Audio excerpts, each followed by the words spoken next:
manager for the city of Culver City, and welcome. Good evening.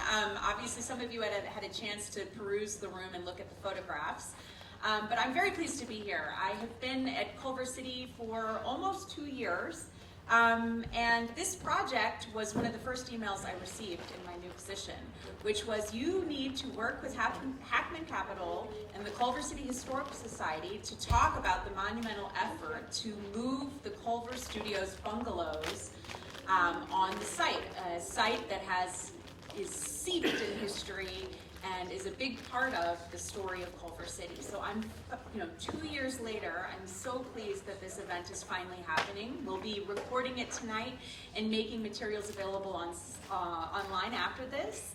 But I just wanted to introduce myself and also say that the reason we're part of this is that the Cultural Affairs Division works with historic preservation for the city. So I work very closely with our city historian, Hope Parrish, over here. I'm assuming most know the amazing Hope, who will also be on hand tonight to talk to you about the history of this site and was on site and in some of these photographs herself as this project happened. But the Cultural Affairs Division does historic preservation, but we're also responsible for the public art that you see around the city. So if you see little red books around, there's some on the check-in table, there's a few over there. I recommend grabbing one if you've never looked through it. We have a wonderful city art collection, and we're also responsible for the performing arts grants. So this year we gave out 26 performing arts grants to various arts organizations, theater organizations, music, dance. And what you see on our city calendar throughout the year is largely those grants seeing themselves into our spaces all throughout the city. So we're a very vibrant and fun vision of the city. And with that, I wanted to introduce our Cultural Affairs Chair, Ihsan Miscali, who can welcome everyone again and introduce the program. Thank you. I just wanted to take the opportunity to welcome everybody and let you guys know that the Cultural Affairs Commission ties into this program in a few different ways. First is we have a subcommittee that is dedicated to historic preservation, and that's the main catalyst for this gathering today, is to make sure that this project is qualified in that regard and checks off that box, allowing the public to be informed about the fact that Hackman Capital Partners took it upon themselves to preserve these bungalows which were on the site and not just bulldoze through them as what would happen in a not so thought out plan. Hackman Capital has been a very important partner in Culver City. There's a number of sites that they are in charge of and have taken on the responsibility of rehabilitating and developing in our city, and we're very happy to have them. And we are especially honored that they cooperated with us and with Hope, and to make sure that these bungalows stay intact. I myself grew up on watching reruns of I Love Lucy as a child, so I've always known that that show was actually produced here in Culver City. We all take pride in that in this same lot. So yeah, without further ado, I'd like to invite Nicole from Hackman to explain the rest of the program, and I invite all of you to give her a little round of applause. Specifically, I actually asset manage most of our Culver City holdings. I've been with the company for about 2.5 years now, so unfortunately I wasn't specifically part of the project many moons ago. I think this all started in 2016. So a lot of people have touched this. Actually, Griffin, who's in the room, what was part of this. I know Hope has a ton of knowledge. I'm so grateful you're in the room. I mean, the brain power is exploding. So I just really, when I even first started at Hackman, I kind of remember my first week and going on a tour of the Culver Studios that I think Griffin actually gave me, and just the amount of passion that everyone at Hackman has for how much they were able to do to really commemorate all of the history that's happened. Not, the bungalows we'll get into, and you'll see a great video on it, but throughout the whole campus, there's really all these moments that speak to what has been here for over 100 years, truly. And just in the design and how careful everyone was to really try to maintain, the history, but also, bring it to the 21st century and make it really functional and usable where we can continue to make really great, amazing, special films, TV shows, media, what have you, and with Amazon being a great partner in that as well. So I appreciate you guys all coming and taking the time for us to kind of share a little bit of that history with you. As been mentioned, this is also part of our requirements with this development, and there were a lot of oversight in just how to maintain the historical aspects. So I thought I'd just get started with kind of a brief history of what makes these studios so special, and then we'll get to the bungalows. And I'm going to go kind of back and forth with the laptop, so apologize. So, and many of you might already know this, and I apologize, but just kind of a brief history here. So 1918, Thomas Ince built these studios, the first owner, if you will, and silent film pioneer. He really began the legacy of filmmaking in Culver City, and it kind of started as a very modest production facility, and quickly gained recognition of these state-of-the-art studios or sound stages and innovative filmmaking techniques. So under his influence and leadership, one of the most iconic silent films of the era from 1919, Dangerous Hours, was made at the Culver Studios.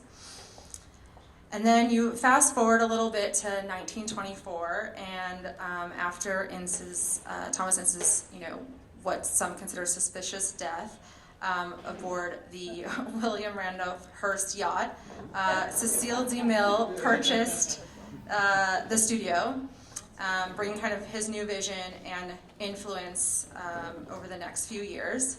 And I'll kind of get into it a little bit, but it's alleged that there may be some kind of haunted moments that happen there from perhaps Thomas Ince. But so 1928, RKO acquires the studios, and they take control, and they launch stars like Bette Davis, Cary Grant, and Katharine Hepburn. So, really this has, and we'll kind of get through, there's just been a lot of different influences over time, and kind of that's what sort of makes the Culver Studios really special too, is all these different visionaries bringing kind of their creativeness to it and new ideas and kind of building upon the last. Over time, also new buildings were being added. RKO added the bungalows. These were kind of 20s, 30s architecture. The final soundstage was completed by RKO in 1933. King Kong debuted with the iconic line, "You won't find that island on any chart." That was filmed here. In 1938, A Star is Born was filmed here. In 1940 is when the reports of these ghostly figures started emerging. Specifically, they used to say, and this is all alleged, I specifically wasn't there in 1940, but from what I hear, in the stages there's catwalks, so there's kind of like spooky elements and as potentially maybe haunting the catwalks. Fast forward to also maybe the mansion, but a lot of different stories. I'm sure Griffin and Hope, you probably have heard many more as well. In 1940 also Citizen Kane and Alfred Hitchcock's Spellbound were filmed. Truly making this one of the greatest studios in the world. You've got some of the best product coming out of it. So now 1950, Howard Hughes acquires the property. And this sort of was a significant shift in ownership and direction for the studio. And he eventually, the Desilu is kind of the next big era. So he sold it to Lucille Ball and Desi Arnaz, and that's where Desilu Productions. And now we're in a time period where we're shifting to the TV shows are becoming more prominent. It had been marked by film for kind of the first few decades, and now with the TV gaining popularity, you have the I Love Lucy show, which One of the most special shows in general, in my opinion, and also, this is the home of I Love Lucy. And then you also had the Andy Griffith Show, Hogan's Heroes, really just starting to show the studio's versatility from filmmaking and TV shows, and being best in class in both. So in 1986, a big studio renovation took place. It was roughly $26 million, and it was to restore the studio's original luster under Grant, Tinker, and Gannett, if that's how it's pronounced. Gannett. And then shortly thereafter, in 1991, Sony Pictures buys the studio. And we all know and love Sony as well. And so they operated for many, many years on the lot, and I'll kind of get into some of the productions that took place. And then in 2004, the Studio City Los Angeles acquires the studio, which ultimately takes us to present day, where Hackman Capital Partners enters the equation. And it is time for a brand new plan to really bring this to the next level now and make use of what Culver City has become around it. And I hope you all take the time, if you haven't already, to check out the pictures in the back, but just to see the development of Culver City around the studio, which was really here, since 1918, obviously, but just kind of everything built around it, and it's amazing to see, how it can interact with just the residential and the downtown, and that it needs to be part of that community. So this is, and I just kind of want to point out a few things, but so I'm going to talk really loud if that's okay for a second. So up in the front here, obviously, is the mansion. Everyone recognizes the front lawn, historic. That has stayed the same. And if you can look really close, and you'll see it better in some of the photos in the back. But the original, even just detailing of some of these stages with kind of how they come to a point, and where the light comes in. In the new design of the offices for Amazon, that was all really thought through and incorporated into it. So you'll see that they kind of mirror the look, at least on the exterior, of some of these original stages, and even just like, especially this building here.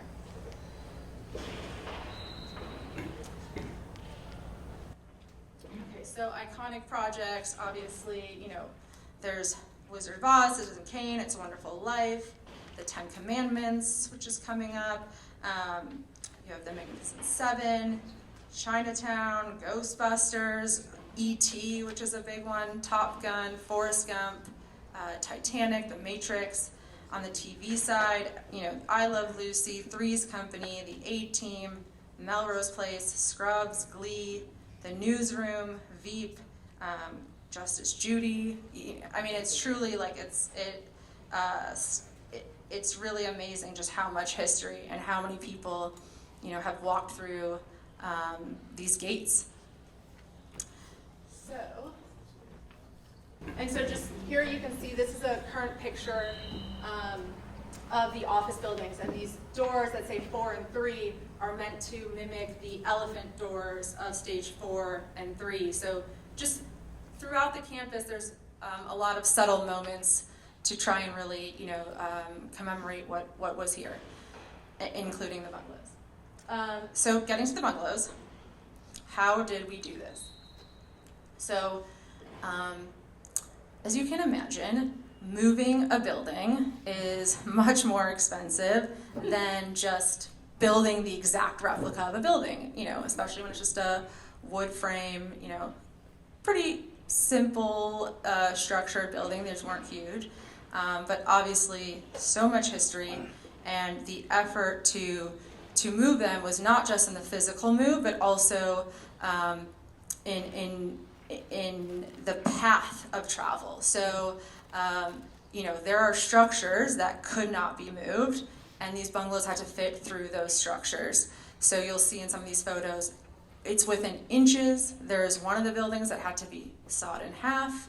And then these buildings also had, some complications where maybe they were a little bit rotted, there's termite damage. Obviously everything, was repaired or removed that, we needed to.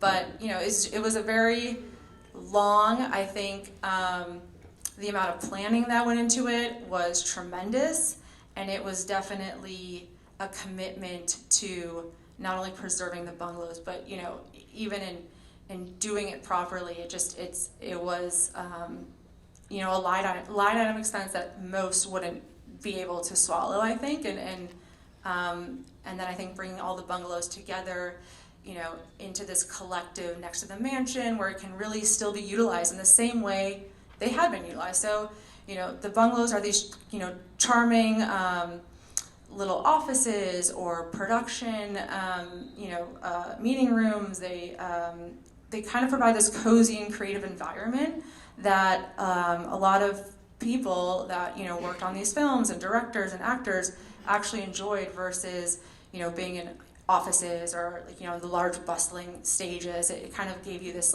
nook away that was more intimate.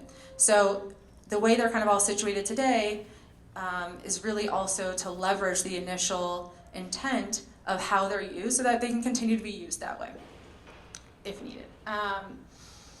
And there's also a lot of stories about the bungalows, and obviously Lucille Ball and Cary Grant had them.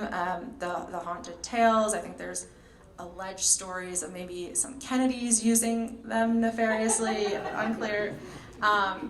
Recently, we've had stars like Rihanna, Beyonce utilize these bungalows when they're working in the stages. Cougar Town with Courtney Cox was filmed on set. She would use these bungalows. So they do still really get utilized, and it's just kind of special compared to a lot of these other lots around the world that you can still have this, instead of going to a trailer or whatnot, you can kind of go to a bungalow that feels a little bit more like a home away from home.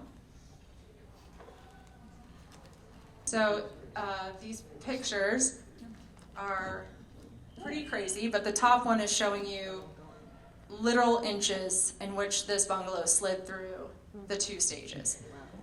And all the infrastructure that they could remove along this pathway, we're talking like railings, whatever was sticking out, they had to remove all of that, get as close to the perimeter as they could, and just truly pray. I don't know that anyone slept while this was going on. And then you can just see underneath these all had to be jacked up. There's I-beams underneath it to stabilize it as you move. And all of these beams and infrastructure to even move it now also makes these bungalows extremely, extremely heavy. And there's a great video that will talk about kind of the implications of that. But again, just it's like challenge after challenge, and it's incredible that it all worked out. So just to give you a little aerial of the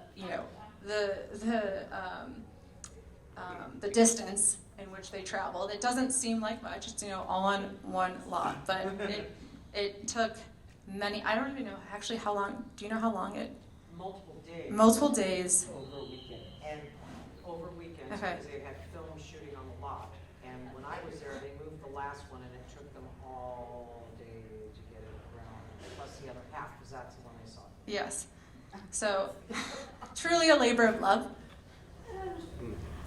But yeah. So this is Van Buren. So they were kind of back at towards the south part of the lot. They came up and then through this corridor, and now they all sit kind of right behind the mansion with a courtyard and walking paths between them. It's almost like a little residential community. How many are there total? 8, 5. 4. Seems like so much more when you're on site. And I put it back together. Yeah. Okay, so now we'll play a little video that kind of talks about specifically the whole move with footage as well.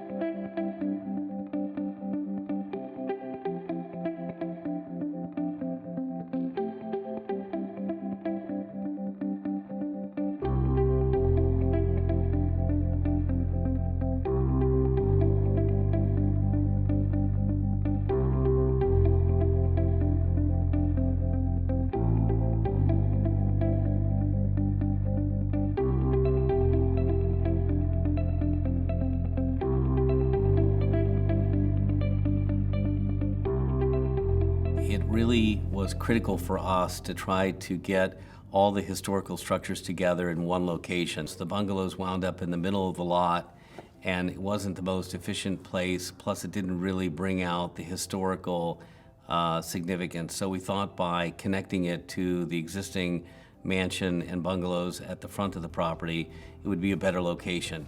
We thought that's what made sense, what it used to be, and it sort of brought the history of the studio into focus.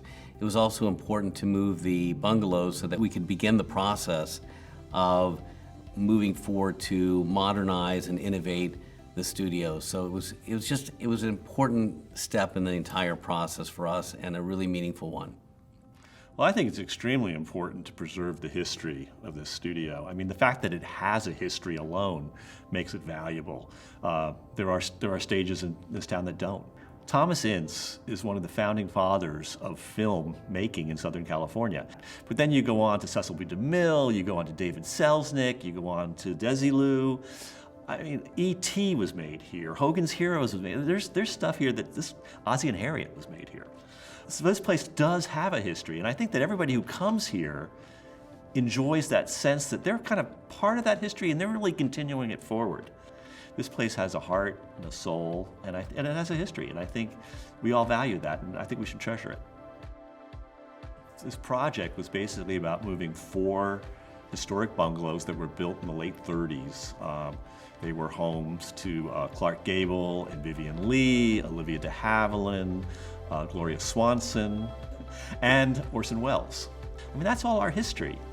And I think it's worth preserving, and it's worth keeping. And frankly, the tenants love it, that they're part of history, that they're really a continuation of what has gone on before.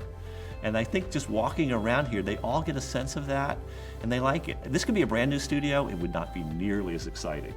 There's a certain value to the history that I think makes it worth preserving. In Hollywood, most stars now stay in wagons or trailers, and there's nothing inherently special about that. The bungalows represent the era of Hollywood magic, and by preserving them on the lot, we're keeping that level of magic intact. We're really excited to move the bungalows to their new home behind the mansion, where they'll hopefully be noticed and appreciated a lot more than where they are now, and we'll have this new historic enclave where the mansion and the bungalows will be clustered together and will be appreciated for the historic significance that they bring to the studio. So what we had to do is take off all of the structures that stick out of these buildings, because they're gonna have to squeeze down this narrow little street. So porches had to come off, air conditioners came off of roofs, stripped them down bare, cut out all the utilities, and there was a mess of pipes and conduits and all sorts of stuff going underneath these buildings. Disconnect them, basically.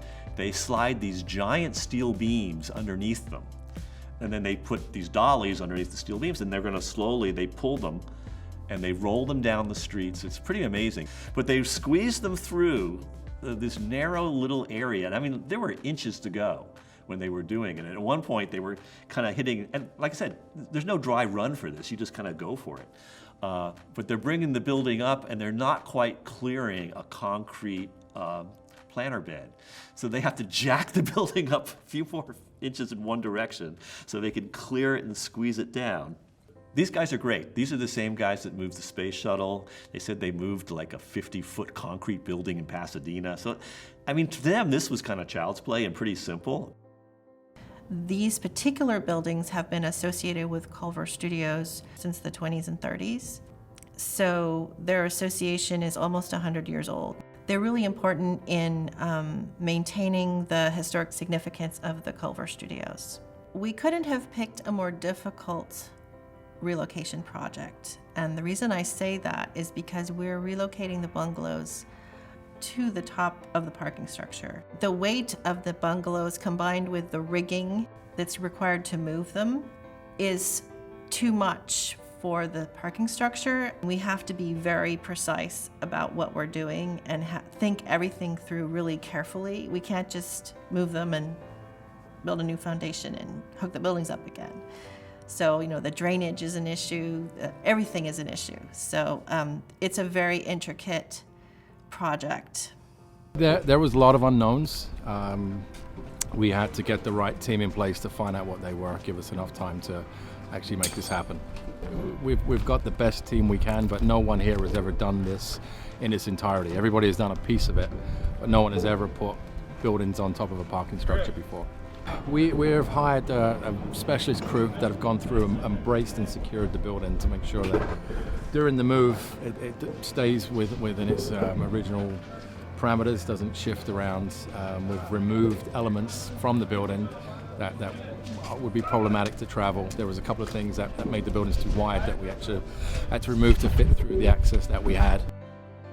I really appreciate and respect the time and energy that's going into doing the job right and really caring about the history and realizing that, it's a win-win situation for the studios and for the benefit of the public as well.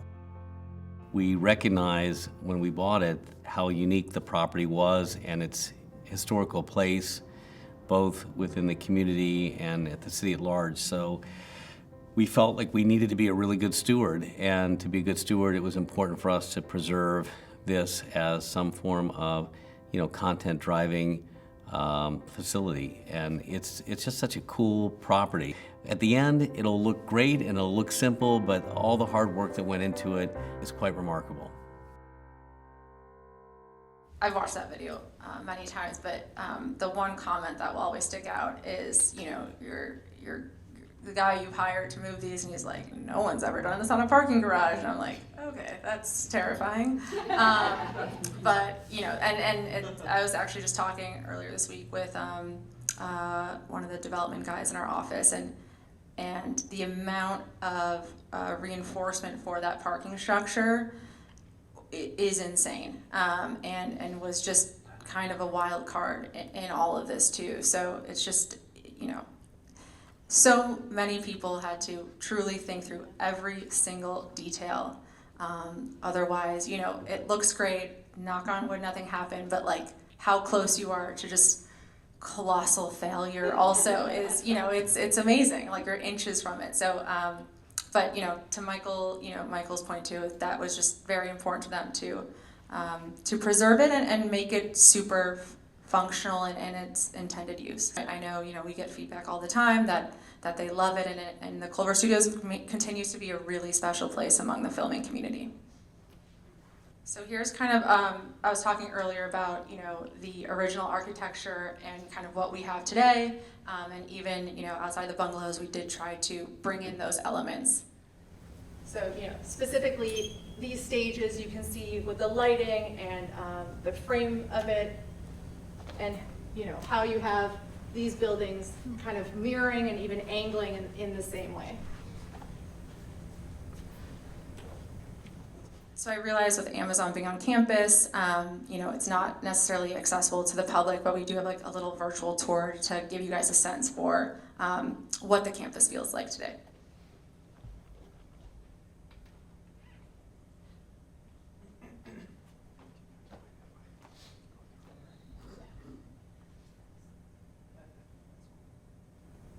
So they have Amazon Studios on one side and Amazon Music on the other.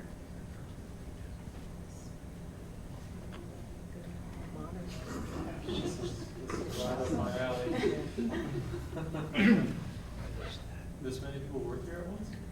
Yes, all the time. Population. It's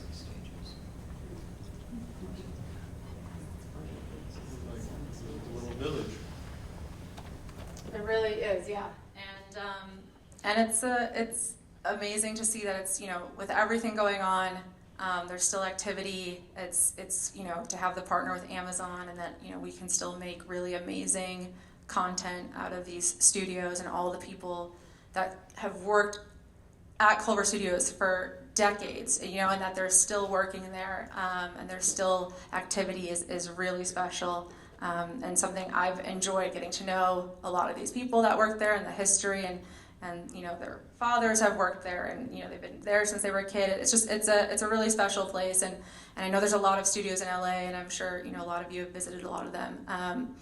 But the Culver Studios is really different. It feels intimate. It feels just really special at every turn, and everyone wants to protect it as well. So it's a very amazing campus, and Amazon is also a great steward of it. And with that said, that's kind of all I have prepared. I'm happy to, if there's any stories or anything I missed out, Hope, that you want to share. I think this is awesome. And I don't know, was anybody in the room here on any of the weekends when they made the moves? I was there as well, and some pictures of my friends Tammy and Jeannie from the Historical Society, Julie Lugosera, she was there, and also Jim Clark, and many of our council members, and of course for the ribbon cutting, there was a lot of those people. But when I was a little girl, my father opened up a place called the Ham Prop Room. I'm third generation property master in the motion picture business, and we opened up the Ham Prop Room in Building O on the lot when it was Laird International. And then I think my dad rented, there's Jim Clark. My dad rented it literally $50 a month. It was so cheap. And over the years, I did Air Force One, which you don't have on your list, on that lot, stage 2 and 3. The Bonnie Hunt show was shot there. They actually tore down a building to build her a stage, which was this one with these columns in the front, and the Bonnie Hunt show was there for a long time. I finished my career there, 2 shows from the end on Big Little Lies, and I met a lot of the people that were there prior to Michael Hackman and the company taking it on. There are some really great things that they did, but I have to say, the fact that they mirrored the glass stages, to me, it's contemporary, but it brings that old original feeling of that 1918 studio of Thomas Ince. Because we know glass stages were done in the silent era when you needed light to shoot your movies. And so at the end of the day, it's historic once again. It may be office spaces. As a property master during third generation, I was crying my eyes out with Karim Sally and a few other people running around on that day, because these stages were going to go down, and he wanted to keep one of the big elephant doors. I'm like, dude, I don't know where you're going to put that. Megan will kill you. But preservation is key to these people in this city. People love our history. We love our history. And to watch what they did, and they are absolutely right. Michael Hackman, I don't know how it would have sat with our city, Julie Lugo, Christine Byers at the time that Sally has now filled in her shoes. I don't know how the city would have settled with him tearing them down. I don't think that could have ever really happened. But to do what he did, and the feat that they did, and the amount of money, this was probably 3 times than just blowing them down and starting over. Maybe 4 times. I mean, it was huge. So I'm grateful for Michael Hackman seeing what preservation does for our community and for our city. I can honestly also tell you that there is so much lore. I went into the building, they gave me a little tour a couple years ago, and I love this one. Marie Lloyd, bless her heart, she says, takes me up into Thomas Ince's office, and there's scratch marks all over the window seals. And I'm like, okay, what's going on here? And she said, Thomas Ince is scratching his way out at night. And I said, oh, please God, please tell me you're not saying that out loud. And he said, oh yeah, it's part of our lore tour. So you will always hear lore. You're going to hear lore that Charlie Chaplin or William Randolph Hearst tried to kill Thomas Ince. Lore. We love our history. We love our filmmaking. That place is special. That place had so many incarnations. Who would have thought that Howard Hughes would have had it and sold it to General Tire? Really? But today, it's preserved. And I can tell you that as a property master in third generation, I like working on celluloid. I'm not really a digital person. We had to learn how to do things quicker, less, because we didn't have a camera reloading, we didn't have a sound mixer reloading, so all of a sudden we're just fly, which is great. But we also had to bring this studio up to contemporary. We're not making movies like we did anymore. We're not using big sound stages to do things. We do need some, and they kept 6 or 7, which is really great because you have that interior sound stage that you can film on. But they also have the big, everyone's doing the big neon, the Mandalorian sound stages now where you're just nothing but digital screens. And technology has changed. And I think that they did the right thing by keeping a bit of the history, bringing us up to date, because I know, when I was a kid growing up here, that studio, my dad could have bought it in 1974 for $3.5 million. The whole thing plus the 40 acres. So it was not really happening. It wasn't a big rental thing until Sony and then Incarnation. So I think what Hackman has done has been very gracious to our city. We have our amazing steps that he gave to us. We have our amazing mansion that we still get to see. And maybe one day Amazon, which Hackman doesn't have any control over Amazon and what they do on their lot. They are private tenants. Absolutely. So, but maybe one day they'll let us have some city tours like Sony does. I think it would be a really nice thing for our residents. So thank you for coming tonight. I think if you have any questions, Sally, Nicole, or I will be around. There's lots of great videos and to see and pictures, but I'm telling you, you had to be there to believe this thing. I mean, literally, sometimes this much. And then that parking structure was there to figure out how to put all of this weight on top of that parking structure. There's an underground parking structure? Oh yeah, it's been there since I did, a long time. It's been there probably 25, 30 years. It's not great. Subterranean. It's subterranean. But, anybody work in the film industry in here that worked at Culver? Okay. I had a 52-foot long pop truck. When I worked on the lot, they had to park it on ints. When I got the grand tour from my friend who works with Hackman, he said, come, we can't go onto the Amazon lot, but let's get in your thing. Let me show you the underground parking.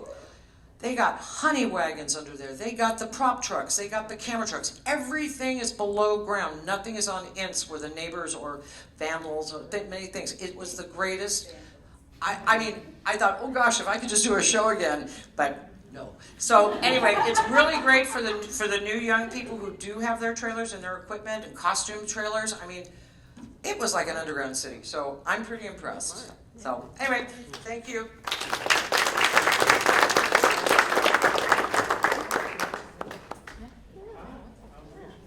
I think we've got a couple of minutes if there's any questions that you want to ask now. Yeah. I like the square blocky bungalow. Do you know what the history of that one? The newest one. The square blocking bungalow. Do you know the history of that one? Hope would be the one to answer. This square blocky bungalow one. It looks kind of modern. The modern, the bungalow is one that's just square. It doesn't have any Modern detail. looking. Well, one of them was stucco. Oh, stucco, okay. Yeah, and then that's the one they cut in half to do 2 parts to get it down. That was the last one they moved because But it. it definitely has a modernism kind of a. Like, did they build it at the same time as the other bungalows? It's back there. It's right. It's going right down the middle of the road. It was the one she was showing you. It could have been a projection room. It could have been a makeup thing. I'm not positive. Do you know? Well, maybe an art director built. It was Bungalow U. It was actually one of the ones Is that a belonged. U? Yeah, one of the ones that belonged to Kennedy. It actually was a garage. Part of it was a garage where he would pull his car into, and It's that really turned a into functional building. Yeah, it But was it more looks functional. kind of modern. It's cool. Now Kennedy was there when it was Pathé, and Kennedy was he was a partner in it because he was still running booze during the Prohibition. This is during Prohibition, but he had some extra money and a thing for Gloria Swanson, so he became partners with Pathé on the lot after Thomas Ince's death. And she had one of those bungalows. She had one of those bungalows too. Oh, I'm sure she did. I'm sure she did. And then they say, there's a picture I have up on one of the boards with Vivian Lee in front of her bungalow, which is also someone else's bungalow. But Clark had the one behind it because it's one of the longer ones. And then when I was working over there, we did a Billy Crystal TV show called The Comedian. And Billy had his office in one of those bungalows for decades. So what are they being used for now? I don't understand that. I think Nicole Kidman has her, was she there for a little while? She had a production company in there, Blossom Films. So they're still being used for the same function? yeah. Just in a different location? Yes, yeah, which is what's special, is that it's truly, the history's not just in the physical, it's in the use. Yeah, and they're all marked so you know what building you're actually in. Look them up. But yeah, they're practical. Right. Jim Heineman sculptures still along the street, the Jim Heineman sculptures? Jim Yes. Heineman is an artist, publisher, writer. He designed some logos? sculptures along Those the street. logos? Yeah, they're actually in front of gate 2. So if you Oh, the walk ones down that are in up on front top of the gate? Yeah, those are Those big were locations. adorable. They have all the different, the ones that have all the different studios and incarnations that were there. Yeah. I saw that one day, I was like, that is like a timeline that's beautiful. I love that. Sam, did you have a question? Yeah, the video that you showed us, is that video made like will you? This presentation will be kept on the website for the public's access, yes. So we have offered up our YouTube channel for them to actually place it on for perpetuity. Because YouTube is forever. They're doing the Oscars next year in 2028. I did a couple parties, event coordinating. I did a couple parties. We're the bright part between the two quote unquote sound stages, which are offices now. All that. The spine. The bright part, way up. Yeah. Yeah. The spine. Yeah, we blocked the spine going spine. through, We had yeah. the whole party on the spine one time, and then we had in the green grassy area in front of the mansion. We had a big party about 3 weeks later. And I don't know who was doing it, but they were giving tours of the bungalows. I don't know, it wasn't Amazon people, it must have been. How long ago? Well, one was during the writer's strike, I remember, because we had to go through the picket line to get into the studio, which I had to do this, but yeah, it was about 2 years ago. Yeah. But they gave little tours of the bungalow and tours of the big mansion too. It was kind of Cool. Thank you. Well, I want to thank Nicole, I want to thank Hope, I want to thank everyone for joining us. Obviously, if you're ever at a dinner party or a wedding, you want to sit next to this person who can tell you every single thing there is to know about the last 100 years of this city, so, and plus. I also want to thank Jack Bomarito, who's Yeah, president of our Jack's Culver right. City Historical Society.